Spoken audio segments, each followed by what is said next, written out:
Are environment में next topic हमने study करना है, दैट इज ओजोन। ओजोन की अगर बात करें तो ओजोन क्या है आपका, एक O3 मॉलिक्यूल है। ये जो मॉलिक्यूल है ये बेसिकली क्या है, आपके लिए एक प्रोटेक्शन का काम कर रहा है, ठीक है, जैसे कवच होता है ना, ऐसे ये आपके लिए काम कर रहा है। ये क्या करेगा, जैसे अर्थ सरफेस है, अर्थ है, अर्थ सरफेस के ऊपर एटमॉस्फेयर में ओजोन प्रेजेंट होता है। अब सन से क्या आ रही है, सन से हार्मफुल रेडिएशंस आ रही हैं, मतलब सन से रेडिएशन आ रही है, उसमें कुछ ज्यादा ही रेडिएशंस है जो कि हार्मफुल होती है हमारे लिए, ठीक है। तो वो रेडिएशन अर्थ सरफेस पर भी आएंगी, बस ये उन हार्मफुल रेडिएशन को अर्थ सरफेस पे आने से रोकता है, और जो आपकी एक्चुअल ठीक वाली रेडिएशंस है जो आपको ज्यादा नुकसान नहीं करेंगी, वो सन से अर्थ सरफेस तक आती है। बाकी सब ओजोन जो है वो क्या कर लेता है, एब्जॉर्ब कर लेता है, ठीक है। जो हार्मफुल रेडिएशंस है उनको कौन एब्जॉर्ब कर लेगा, ओजोन, और बाकी जो है वो अर्थ सरफेस तक रीच हो जाएगी, ठीक है। अब यहां पर ओजोन जो है आपका, ओजोन मतलब O3 मॉलिक्यूल, ये बनता कैसे है, हमारा ऑक्सीजन है। ऑक्सीजन जो है वो आपके कैसे होती है, ऑक्सीजन O2 मॉलिक्यूल में होती है, ठीक है, O2 में होगी। ये O2 जो है आपकी कंबाइन करती है नेसेंट ऑक्सीजन के साथ, नेसेंट यानी कि जो सिंगल होगी, ठीक है। अब ये दोनों इसके साथ कंबाइन हो रही है, तो ये क्या फॉर्म कर देगी, O3। दो ऑक्सीजन के मॉलिक्यूल, एक नेसेंट मॉलिक्यूल कंबाइन करके क्या फॉर्म कर रहा है, O3 की फॉर्मेशन कर रहा है, ठीक है। तो इस तरह से आपका ये O3 जो है वो फॉर्म होता है। अब ये जो ओजोन का मॉलिक्यूल है ये तो हमने समझ लिया, ये तो बहुत सिंपल फॉर्मेशन हो गया कि O2O के साथ कंबाइन कर रहा है, O3 की फॉर्मेशन कर रहा है। एक्चुअल में क्या होता है, ये जो O2 है, ये O2 तो प्रेजेंट है, पर ये वाली O कहां से आई, ठीक है। तो यहां क्या होता है आपका, बेसिकली ये जो O2 का मॉलिक्यूल है इस पे यूवी रेडिएशंस पड़ती हैं। यूवी रेडिएशंस पड़ने की वजह से ये जो O2 का मॉलिक्यूल है ये स्प्लिट हो जाता है नेसेंट ऑक्सीजन में। अब एटमॉस्फेयर ऊपर, स्ट्रेटोस्फेयर में, एटमॉस्फेयर के ऊपर स्ट्रेटोस्फेयर होगा, उस स्ट्रेटोस्फेयर में नेसेंट ऑक्सीजन भी है और कंबाइंड फॉर्म में भी ऑक्सीजन है, ठीक है। तो जो कंबाइंड फॉर्म में है वो प्लस जो आपकी नेसेंट ऑक्सीजन आई वो, ये दोनों मिलकर क्या फॉर्म कर देंगी, O3 की फॉर्मेशन कर देंगी। तो बेसिकली इस तरह से आपका ओजोन का जो मॉलिक्यूल है वो फॉर्म होता है, और यहाँ पर यूवी रेडिएशन का मेन रोल है, क्योंकि यूवी रेडिएशन ही आपके ऑक्सीजन के मॉलिक्यूल को स्प्लिट करवा रही है नेसेंट ऑक्सीजन। ये जो O3 मॉलिक्यूल है बेसिकली ये आपका कैसा होता है, पॉइजनस, ठीक है, पॉइजनस होता है। और बट लेकिन ये क्या कर रहा है, क्योंकि ये हमारे अर्थ सरफेस में नहीं है, हमारे लिए फायदा क्या है कि ये अर्थ सरफेस पर नहीं है, ये एटमॉस्फेयर से ऊपर वाली लेयर में, दैट इज स्ट्रेटोस्फेयर, ठीक है। तो ये हमारे सरफेस पे नहीं है तो हमें कोई नुकसान नहीं है, और एटमॉस्फेयर से ऊपर वाले सरफेस पे है तो ये सन्स की हार्मफुल रेडिएशन से बचाने का काम कर रहा है हमें, क्योंकि ये उसको क्या कर रहा है, एब्जॉर्ब कर रहा है। दूसरा, अब ये जो हार्मफुल रेडिएशंस आ रही हैं, ये आपकी हार्मफुल रेडिएशंस बहुत सारे डिसीजेस कॉज कर सकती हैं आपको, ठीक है। तो इट्स बेटर ना कि आपको डिसीज हो और आप उसका प्रिवेंशन पहले से ही हो आपके पास। तो ये एक तरह से आपकी प्रोटेक्शन है, प्रिवेंशन है ओजोन लेयर, ठीक है। तो ये डिसीज कैसे हो सकते हैं, स्किन कैंसर हो सकता है, कैटरैक्ट हो सकता है जिसको हम मोतिया बोलते हैं। तो ये बहुत सारे डिसीजेस जो है ये ओजोन में हमें देखने को मिलते हैं। ओजोन डिप्लीशन, ठीक है, ओजोन क्या हो रही है आपकी, डे बाय डे डिप्लीट हो रही है। जो ये इसका डिप्लीशन है वो बेसिकली 1980 से स्टार्ट हुआ था, ठीक है। और सबसे पहली बात, ओजोन एक्चुअल में अगर मैं आपको बताऊं तो कैसी होती है, काफी थिक होती है। ये ओजोन है, ये लेयर है, ये काफी थिक होती है, ठीक है। पर हमारी कुछ एक्टिविटीज की वजह से ये जो ओजोन है ये काफी थिन होती जा रही थी, डे बाय डे ये कैसी हो रही है, थिन हो रही है, क्लियर। अब ये जो थिनिंग हो रही है इसकी, वो थिनिंग हमारी एक्टिविटी की वजह से हो रही है, और इस थिनिंग की वजह से एक टाइम ऐसा आ गया जब इसमें होल हो गया, गैप आ गया, ठीक है। ये होल क्रिएट हो गया ओजोन के अंदर, अब ये जो ओजोन के अंदर होल क्रिएट हो रहा है, इसकी वजह से क्या होगा, ये जो गैप आया है, आपकी जो हार्मफुल रेडिएशन है वो अर्थ सरफेस तक पहुंच जाएंगी और लोगों को डिसीज कोज करना स्टार्ट कर देगी। तो ये सबसे पहली बार जो है वो अंटार्कटिका में देखा गया था। 1980 में ओजोन होल जो है वो सबसे पहले कहां पाया गया था, अंटार्कटिका में पाया गया था। क्यों पाया गया था, ह्यूमंस की एक्टिविटी की वजह से। वो एक्टिविटीज क्या थी, बेसिकली हम लोगों ने फ्रिजेस, रेफ्रिजरेटर्स ये यूज करने स्टार्ट कर दिए, एक्टिवा, बाइक्स ये यूज करने स्टार्ट कर दिए, इनमें से हुआ CFC क्लोरोफ्लोरोकार्बन, क्लोरोफ्लोरोकार्बन। ये जो क्लोरोफ्लोरोकार्बन है ये हमारे रेफ्रिजरेटर्स, फायर और आपके व्हीकल्स में जो है ये पाया जाता है हमारा क्लोरोफ्लोरोकार्बन। अब ये जो क्लोरोफ्लोरोकार्बन है ये काफी स्टेबल होता है, ठीक है। स्टेबल होने की वजह से, स्टेबल है अगर ये, तो स्टेबल है तो डिग्रेड नहीं होगा, इजीली डिग्रेड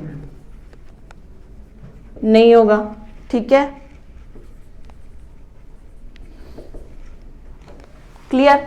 अगर ये डिग्रेड नहीं होगा, ये अलग अलग कंपाउंड्स में टूटा ही ना, आपका क्लोरो अलग ना हुआ, फ्लोरो अलग ना हुआ, तो ये एक हार्मफुल सब्सटेंस है अगर ये इसी कंबाइंड स्टेट में रहता है तो ये जो CFC है ये आपके यूवी रेडिएशन की वजह से ही सिर्फ ब्रेक डाउन होता है, ठीक है। और क्या रिलीज करता है, क्लोरीन एटम जो है वो रिलीज करेगा। अदरवाइज ये काफी क्या है, स्टेबल आपका मॉलिक्यूल है CFC जो है। अब ये जो CFC फैल रहा है इसके लिए प्रिवेंशन करना था, ठीक है। तो हमारी एक यूनाइटेड नेशन एनवायरमेंटल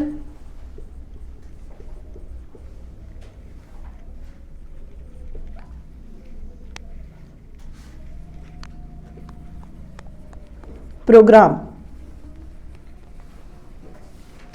ये जो है ये स्टार्ट किया गया था, UNEP भी हम इसको बोलते हैं शॉर्ट फॉर्म में। इसमें क्या था कि जो आपका CFC फैल रहा है उसको हमने क्या करना है, प्रिवेंट करना है।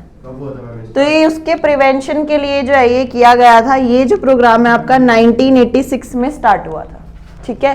1986 में ये प्रिवेंशन के लिए, CFC के लिए, ताकि उन्होंने क्या कर दिया था, बेसिकली CFC का प्रिवेंशन कैसे होगा, जो ये आपके रेफ्रिजरेटर्स, व्हीकल्स है, इनमें CFC की जगह कुछ और एलिमेंट्स, कुछ और आपके जो केमिकल्स है उनको यूज करना शुरू कर दिया था, ठीक है। AC में हो गया CFC, तो ये जो सारे अमाउंट थे CFC को, उसको चेंज कर दिया उन्होंने। Managing the garbage,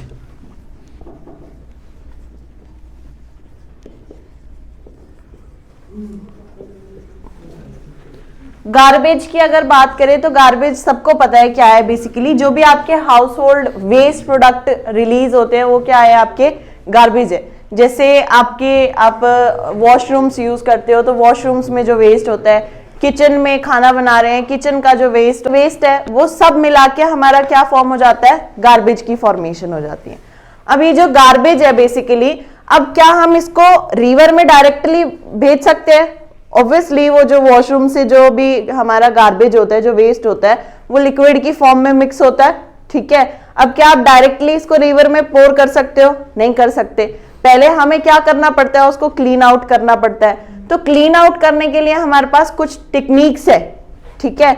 sewage treatment plants लग चुके हैं आज के टाइम में, जिसके थ्रू हम क्या कर सकते हैं, वाटर को ट्रीट कर सकते हैं, प्यूरिफाई कर सकते हैं कंप्लीटली, एंड देन फिर उस वाटर को हम क्या करेंगे, रिवर में भेज देंगे, ठीक है। तो वो प्यूरिफिकेशन के बाद जाएगा।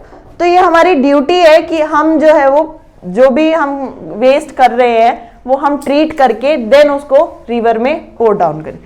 अब अदर मेथड्स क्या है मैनेजिंग के, कुछ माइक्रो ऑर्गेनिजम्स की वजह से नेचुरली क्या करते हैं, हम इनको प्यूरिफाई करवाने का काम करते हैं या डिग्रेड करवाने का काम करते हैं, ठीक है। तो हमारे पास मेथड क्या है, पहला बायोडिग्रेडेबल मेथड। बायोडिग्रेडेबल मेथड में क्या है आपके पास, ये बायोडिग्रेडेबल सब्सटेंसेस, ये वो सब्सटेंसेस होंगे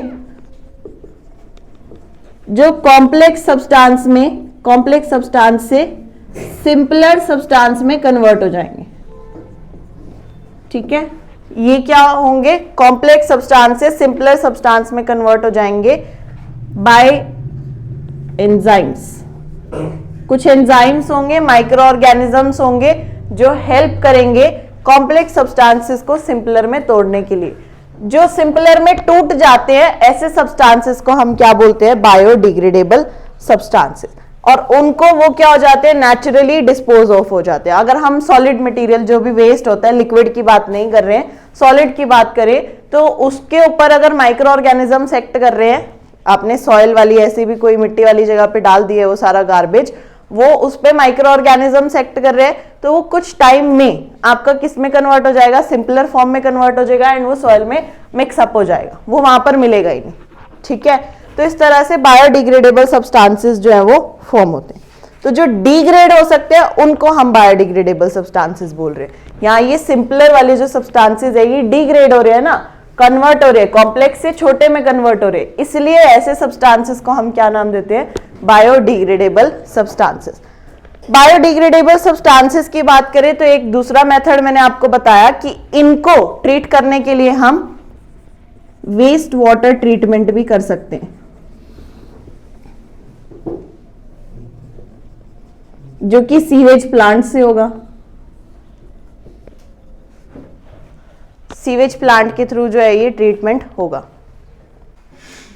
अभी जो बायोडिग्रेडेबल सब्सटेंसेस है आपके, मैंने आपको कहा कि ये सॉइल में मिल जाएंगे, ठीक है, या अगर इनको डिग्रेड करके हम एज अ मेन्योर इस्तेमाल कर सकते हैं, एज अ मेन्योर और कंपोस्ट। इससे इसको यूज करने से क्या होगा, आपकी सॉइल फर्टिलिटी जो है वो इंक्रीज हो जाएगी, क्योंकि इसमें काफी न्यूट्रिएंट्स होंगे जो कि सॉइल को फर्टाइल बनाने में हेल्प करेगी। तो सॉइल फर्टिलिटी क्या हो जाएगी, यहां पर इंक्रीज हो जाएगी। अब बायोडिग्रेडेबल सब्सटेंसेस की बात करें, ठीक है, अगर ये स्मॉल क्वांटिटी में है तो ये माइक्रो ऑर्गेनिजम्स इनको डिग्रेड कर देंगे, ये सॉइल में मिक्स हो जाएंगे, सॉइल को फर्टाइल भी कर देंगे। बट इन केस अगर आप एक ही जगह पे सारा गार्बेज इकट्ठा कर रहे हो, जैसे आपने बहुत जगह देखी होगी, दिल्ली में बात करें तो बहुत ज्यादा गार्बेज होता है, ठीक है, तो वहां क्या है, वो गार्बेज की जो क्वांटिटी है वो बहुत ज्यादा है, उस लार्ज क्वांटिटी की वजह से वो इतनी जल्दी डिग्रेड नहीं होगा, उसको बहुत टाइम लगेगा। माइक्रो ऑर्गेनिजम्स तो छोटे छोटे हैं, वो कितनी जल्दी डिग्रेड कर लेंगे ना किसी सब्सटेंस को, तो उनको टाइम पीरियड ज्यादा लगेगा। अब ये जो पूरा प्रोसेस है उसमें थोड़ा सा डिसएडवांटेज हो जाता है हमें, क्योंकि वो डिग्रेड करने में लॉन्ग पीरियड ऑफ टाइम लग रहा है। दूसरा, जो बायोडिग्रेडेबल सब्सटेंसेस है उनके कुछ इफेक्ट्स होते हैं। इफेक्ट्स क्या है बेसिकली, एक तो ये डिग्रेड होने के बाद इनकी स्मेल जो है वो फाउल स्मेल होती है, बहुत गंदी स्मेल आती है, ठीक है, तो डिग्रेड करने के बाद जो स्मेल होगी वो काफी गंदी होगी। दूसरा, अगर ये लार्ज क्वांटिटीज में कहीं पर पड़े हैं तो वहां पर क्या करेंगी, फ्लाइज ब्रीड करेंगी, फ्लाइज के लिए या मॉस्किटो के लिए ब्रीडिंग साइट बन जाएगा वो एरिया, और वो फिर क्या करेंगी, स्प्रेड करेंगी डिसीज। अब फ्लाइज अगर वहां पर है तो फ्लाइज वो बैठेंगी उस गार्बेज पे, फिर वो उड़ती हैं, उड़ते उड़ते आपके खाने तक आ गई, तो वो जो गार्बेज है उसका कुछ पार्टिकल है वो क्या हो गया, आपके खाने में आ गया, आपका खाना डिस्ट्रॉय हो गया। तो इस तरह से वो जो है वो डिसीज कॉज कर सकती है वेरियस आपके खाने पर बैठ। डंपिंग ऑफ वेस्ट, जो इंडस्ट्रियल वेस्ट आप डंप कर रहे हो उसमें केमिकल्स होते हैं बहुत सारे। अब ये जो केमिकल्स है वो क्या करेंगे, सॉइल की फर्टिलिटी को डिक्रीज करवा देंगे। जहां पर भी ये डिग्रेड मतलब होने के लिए फेंका जाएगा वेस्ट, वहां पर सॉइल होगी, जो भी अर्थ है आपकी, वो क्या हो जाएगी, इनफर्टाइल हो जाएगी, ठीक है, फर्टिलिटी जो है उसकी वो डिक्रीज हो जाएगी। दूसरा आपका क्या है, यहाँ पर अगर ये जो भी वेस्ट है हमारा, ये वाटर में, कभी कभार कंपनीज जो इंडस्ट्रीज है वो क्या करती है, कुछ केमिकल सब्सटेंसेस वो वाटर में गिरती है, ठीक है, तो वो वाटर में डालती है, जिसकी वजह से वाटर पॉल्यूशन भी कॉज हो सकता है। तो it may cause water pollution. तो ये चार मेन इफेक्ट्स हैं, एक तो स्मेल, फाउल स्मेल होगी, दूसरा फ्लाइज ब्रीड कर रही है और वो फ्लाइज ब्रीड करेंगी या मॉस्किटो ब्रीड करेंगे तो डिसीज स्प्रेड होगा। डंपिंग ऑफ वेस्ट, वेस्ट भी कौन सा आपका, इंडस्ट्रियल वेस्ट।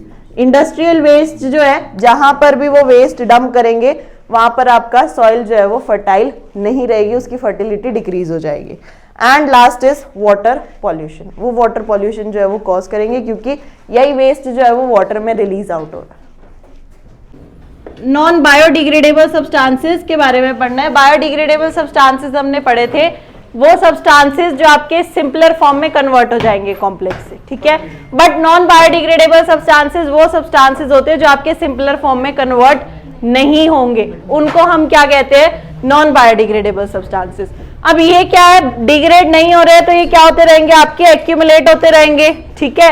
एक्यूमुलेट होने की वजह से ये आपके एनवायरमेंट को हार्म कर रहे हैं। Do not degrade into simpler form, ठीक है, सिंपलर फॉर्म में कन्वर्ट नहीं हो रहे और ये क्या कर रहे हैं, आपके एनवायरमेंट में एक्यूमुलेशन करके एनवायरमेंट को हार्म कर रहे हैं, पॉल्यूशन क्रिएट कर रहे हैं। तो इफेक्ट्स की अगर हम बात करें, क्योंकि ये डिग्रेड नहीं होंगे, जैसे कुछ रेडियो एक्टिव एलिमेंट्स होते हैं, एग्जाम्पल क्या आते हैं इसमें हमारे पास, रेडियो एक्टिव एलिमेंट्स। जो रेडियो एक्टिव एलिमेंट्स होते हैं, यूरेनियम हो गया जैसे आपका, ये जो है ये डिग्रेड नहीं होगा, पर ये वाटर में अगर मिक्स हो गया तो ये एक्वेटिक लाइफ फॉर्म को क्या करेगा, हार्म पहुंचाएगा, ठीक है। तो ये इसका इफेक्ट हो जाएगा बेसिकली कि रेडियो एक्टिव एलिमेंट्स जैसे आपका लेड हो गया, मरकरी हो गया, यूरेनियम हो गया, ये एक्यूमुलेट होते जाएंगे और कुछ डिसीज भी कॉज कर सकते हैं ह्यूमंस को, as well as aquatic life forms को भी ये डिसीज कॉज कर सकते हैं, ठीक है। तो ये थे हमारे नॉन बायोडिग्रेडेबल सब्सटेंसेस। फिर क्या आ जाता है हमारे पास, methods for waste disposal system. Methods for waste disposal system.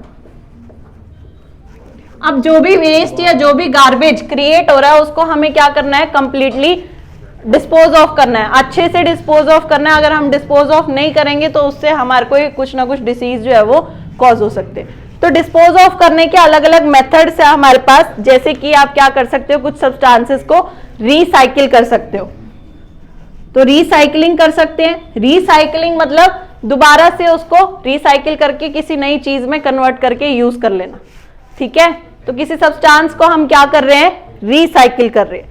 दूसरा कंपोजिटिंग, दूसरा मेथड क्या है हमारे पास, कंपोजिटिंग। कंपोजिटिंग में क्या होगा, डोमेस्टिक वेस्ट या आपका जो लेफ्ट ओवर फूड्स होते हैं उनको सिंपलर फॉर्म में कन्वर्ट करवा देना, ठीक है। आप क्या कर रहे हो, उनको डंप कर रहे हो, बरेड कर रहे हो, जला रहे हो और वो किसमें, सिंपलर फॉर्म में कन्वर्ट हो जाएंगे, उसको आप क्या कह रहे हो, कंपोजिटिंग। एज अ मैन्योर वो तैयार हो जाते हैं आपके, ठीक है। तो जिससे सॉइल फर्टिलिटी भी जो है वो क्या होगी, इंक्रीज हो जाएगी। फिर हमारे पास क्या आता है, इंसिनरेशन। इंसिनरेशन, इसमें क्या है, आपके पास जो भी आपका मटेरियल है उसको बरीड करेंगे, आग लगाएंगे, ठीक है, और उसको किस में कन्वर्ट कर देंगे, ऐश की फॉर्म में कन्वर्ट कर देंगे, ठीक है। उसको हम किसकी फॉर्म में कन्वर्ट कर रहे हैं, हाई टेम्परेचर देकर ऐश की फॉर्म में कन्वर्ट कर रहे हैं। इसमें जनरली जो आपके हॉस्पिटल का वेस्ट होता है वो आता है, उसको इस तरह से आप क्या करते हो, डिस्पोज ऑफ करते हो, ठीक है। फोर्थ पार्ट हमारे पास क्या आ जाता है, सीवेज ट्रीटमेंट। सीवेज ट्रीटमेंट हमने सुबह ही इसके बारे में बात करी है। सीवेज ट्रीटमेंट में हम क्या करेंगे, जो भी हमारा वाटर है, जो वेस्ट है, उसको क्या करते हैं, प्यूरिफाई करते हैं, ठीक है।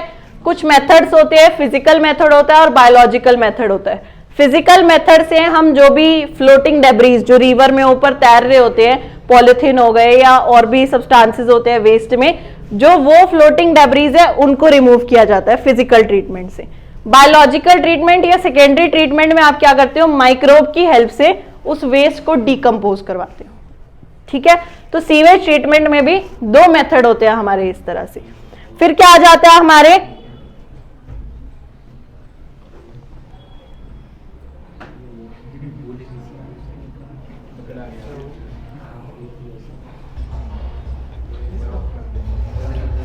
नेक्स्ट क्या है हमारे पास, लैंडफिल्स, ठीक है।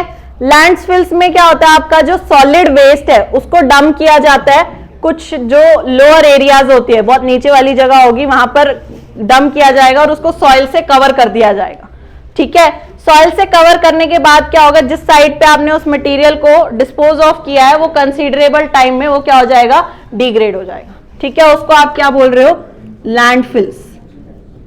लैंडफिल्स में सिंपली जो भी सॉलिड वेस्ट है उसको रिमूव डंप ऑफ कर रहे हैं नीचे वाले पोर्शन में, सॉइल के भी काफी नीचे वाले पोर्शन में हम डंप ऑफ कर रहे हैं और ऊपर से सॉइल डाल रहे हैं, जिससे माइक्रो ऑर्गेनिज्म की एक्टिविटी की वजह से वो डिग्रेड हो जाएगा, ठीक है। पर उसमें थोड़ा सा टाइम पीरियड जो है वो हमें लगेगा। दूसरा क्या आ जाता है हमारे पास, बायोगैस प्रोडक्शन। बायोगैस प्रोडक्शन में क्या होता है, कुछ गैसेस जो है वो प्रोड्यूस होती है, जैसे आपकी मीथेन होगी, ठीक है, मीथेन हो गई, कार्बन डाइऑक्साइड होगी। अब ये जो मीथेन वाली गैस है आपकी, उसको यूज किया जाता है एज अ फ्यूल। पहले के टाइम में क्या होता था कि सिलेंडर नहीं है, ठीक है, जो लकड़ी है उसको लेकर आग जलाई जाती थी, तो एज अ फ्यूल उसको इस्तेमाल किया जाता था। तो उसके लिए हमें बायोगैस जो है वो रिक्वायर्ड होती थी, मीथेन जो है आपकी वो रिक्वायर्ड होती थी। और वो किससे प्रोड्यूस हो रही है बायोगैस, आपके सीवेज ट्रीटमेंट से। कुछ माइक्रोब्स जो है वो anaerobically without oxygen break down करवाएंगे वेस्ट का, जिससे ये गैसेस जो है आपकी फॉर्म होंगी, मीथेन फॉर्म होगा, कार्बन डाइऑक्साइड फॉर्म होगी, और ये गैसेस जो है फिर आपकी बायोगैस की तरह एक्ट करेगी। क्लियर है?